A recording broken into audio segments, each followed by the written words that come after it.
Hello students, this is Sneha Sharma from Albion School. I welcome you all to this class. Here we study a poem for the student of class 9th from English. This is a poem from your Bihai book. The title is On Killing a Tree, composed by G. Patel. So students, first of all let us discuss about the introduction of this poem. जैसा कि आपको title से पता चलता है, ये जो poem है किसके बारे में है? कटिंग ट्रीज़ के बारे में। और जो पोइट है हमारे वो भी हमें अपील करते हैं कि जो ट्रीज़ होते हैं यानी पेड़ जो होते हैं वो भी एक लिविंग थिंग है, हमें उनके लिए पिटी रखनी चाहिए, दैट मीन्स दया रखनी चाहिए। और वो हमें ऑक्सीजन देते हैं, इस वजह से हम जीवित हैं, लाइव हैं इस अर्थ पर। सो आप सभी से वो अपील कर रहे हैं कि हमें क्या करना चाहिए। बट जैसा कि आप इस पोएम में देखोगे और इस पोर्ट्रेट में देख रहे हो कि ह्यूमन बीइंग्स जो है आज पेड़ों को काटते जा रहे हैं, राइट। और इस वजह से बहुत सारे प्रॉब्लम्स लाइक ग्लोबल वार्मिंग, इस तरह की प्रॉब्लम्स क्रिएट हो रही हैं। और यहाँ हमारे अर्थ पर हमारा लाइव रहना मतलब जीवित रहना बहुत ही मुश्किल हो रहा है। और इस पोएम के थ्रू जो पोइट हैं वो हमें बता रहे हैं कि किस तरीके से हमें अपनी अर्थ पर सरवाइव करना चाहिए। और ह्यूमन बीइंग्स को क्रिटिसाइज़ किया है उन्होंने, और जो ट्रीज़ होते हैं उनको लाइव थिंग बताते हुए कहा है कि जब तक, जैसा कि आप इस पोर्ट्रेट में देखेंगे, इसमें पेड़ को काट दिया गया है लेकिन वो फिर भी कैसा है, जीवित रहता है। ओके, तो वही चीज़ वो कहना चाह रहे हैं कि आज जो ह्यूमन बीइंग्स हैं वो अपने लाइफ में सिर्फ और सिर्फ अपने लालच को सबसे ज़्यादा इम्पोर्टेंस दे रहे हैं। और वो क्या कर रहे हैं इसमें देखिए। Okay students, it takes much time to kill a tree. जैसा कि पेड़ जो होता है एक, वो जब अर्थ पर रहता है तो उसकी जो रूट होती हैं बहुत ही गहरी होती हैं। ओके स्टूडेंट्स, तो उसके लिए बोला जा रहा है it takes much time to kill a tree. जब ह्यूमन बीइंग उसे काटते हैं, मारते हैं, तो उसे बहुत सारा टाइम लगता है मरने में। किसको? ट्री को। बिकॉज़ उसकी जो जड़ें हैं, उसकी जो रूट्स हैं वो बहुत ही गहराई तक अंदर अर्थ में रहती हैं, अर्थ क्रस्ट में। Not a simple jab of the knife will do it. So students, हम यहाँ पर डिस्कस करेंगे जो डिफ़िकल्ट वर्ड मीनिंग है, मैं उनको भी आपको बताती जा रही हूँ। Jab that means cut down. So not a simple jab of knife, इसको नाइफ से, चाकू से काटना एक सिंपल टास्क नहीं है। Okay, it has grown slowly consuming the earth. ये क्यों डिफ़िकल्ट है? क्योंकि अर्थ में, ज़मीन में ये बहुत टाइम से धीरे धीरे कंज्यूम हो रहा है। ओके, दैट मीन्स एक दिन में ग्रोथ नहीं होती है एक ट्री की, बहुत टाइम लगता है। और उस वजह से इसकी जड़ें भी बहुत गहरी होती हैं। Rising out of it, finding upon its कस्ट, absorbing years of sunlight, air, water, and out of its leprous hide sprouting leaves. Leprosy एक डिजीज़ होती है जिसमें स्किन पर क्या हो जाते हैं, पैचेस हो जाते हैं। ओके स्टूडेंट्स, तो इसमें ट्री के लिए बोला गया है कि ट्री की जो स्किन होती है दैट मीन्स छाल, है ना। तो स्प्राउटिंग लीव्स वहाँ से स्प्राउट होती हैं। स्प्राउट मतलब अंकुरित होती हैं, लीव्स मतलब पत्तियाँ। तो धीरे धीरे जब भी अगर उसको काटा जाता है तो भी उसकी जड़ों से, उसके जो ब्रांचेज हैं उसकी वहाँ से लीव्स निकलती हैं और वो क्या करती हैं, बहुत टाइम तक ग्रोथ करना स्टार्ट कर देती हैं, क्योंकि सनलाइट, एयर, वाटर उनको उसे मिल रहा होता है। ओके, इसीलिए उसको किल करना, दैट मीन्स कट करना, it is a difficult task. So next stranger हम देखेंगे। So hack and chop but this alone want to do it, not so much pain will do it.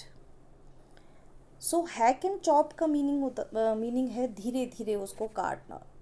ठीक है, जब भी ह्यूमन बीइंग उसको, पेड़ को धीरे धीरे काटते हैं तो उन्हें बहुत एक लंबा टाइम लग जाता है। Not so much pain will do it, उनको बहुत पेन होता है, लेकिन हम ऐसा सोचते हैं कि उनको बिल्कुल भी पेन नहीं होता है। The bleeding bark will heal. Okay, bleeding का मतलब जैसे खून बहता है हमारी बॉडी से, उसी तरीके से जो ट्रीज़ होते हैं उनके स्किन, उनके जो ब्रांचेज होती हैं, बार्क मीन्स ब्रांचेस, वहाँ से भी लाइक अ ब्लड, है ना, वो बहता है। और विल हील, हील का मतलब अगर वो ज़मीन में है तो वो ठीक भी हो जाते हैं।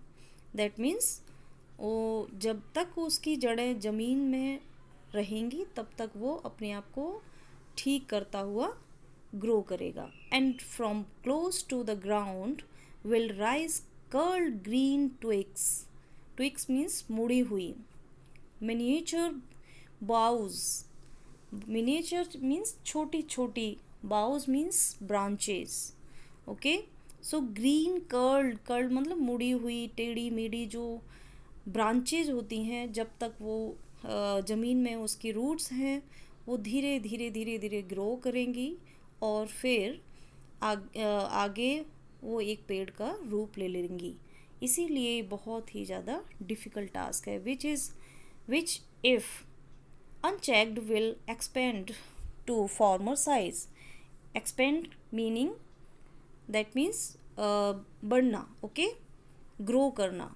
अगेन टू फॉर्मर साइज, अगर हमने उसे रोका नहीं इस तरीके से, दैट मीन्स अगर उसे काटा नहीं तो वो आगे ग्रो करती जाएगी। Okay students, so next स्टेंजर, it is a third स्टेंजर of course, देखेंगे। No, the root is to be pulled out of the unchoring earth. It is to be roped, tied and pulled out.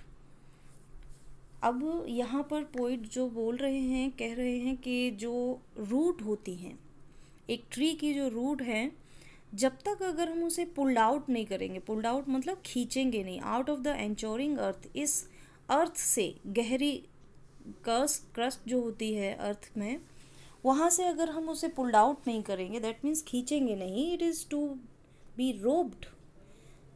और rope means होता है रस्सी, है ना, तो roped second form है students. ये यहाँ पर बोला जा रहा है कि जब तक हम उसे रस्सियों से बांध कर उसे टाइटली, टाइट मतलब कस कर, पकड़ कर उसे खींचेंगे नहीं, तब तक स्नैप्ड आउट और pulled out entirely out from the earth cave. Earth cave का मतलब होता है यहाँ पे जो गहराई है, क्रस्ट है अर्थ की, वहाँ से अगर उसे पूरी तरीके से, एंटायरली पूरी तरीके से उसको नहीं खींचेंगे, नहीं काटेंगे, तब तक वो उसमें ब्रांचेज, लीव्स आती ही रहेंगी। Okay students, and the strength of the tree exposed the source wide and wet, the most sensitive, hidden for years inside the earth. क्यों ऐसा क्यों है? क्योंकि strength of the tree, जो ट्री की strength होती है ना, वो exposed करती है, expose means बाहर निकालती है।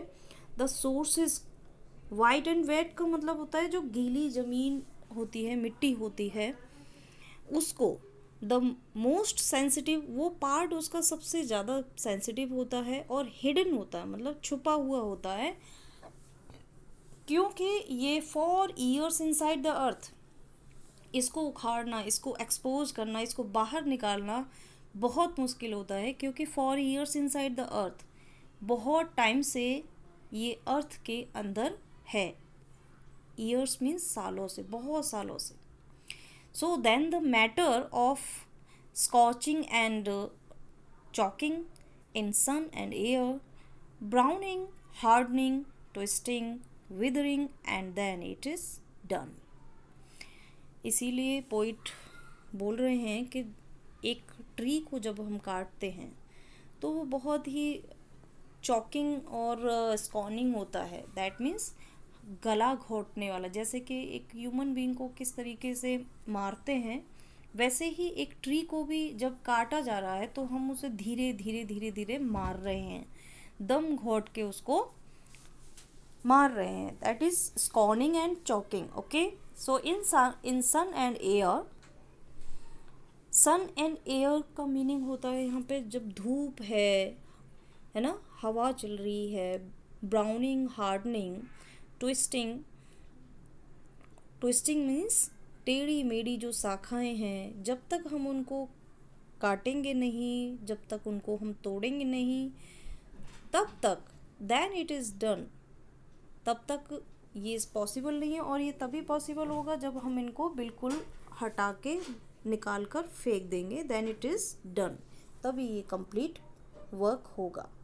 सो स्टूडेंट्स, यहाँ पे पोइट ने इस पोइम के थ्रू हमें ये बताने की कोशिश की है कि जो ट्रीज़ होते हैं उनमें भी जान होती है और हमें उनको प्रोटेक्ट करना चाहिए. लेकिन आज जो ह्यूमन बीइंग कर रहे हैं उसको इस पोइम के थ्रू बताया गया. Okay students, so with this we have come to the end of this poem. So thank you so much for watching this video.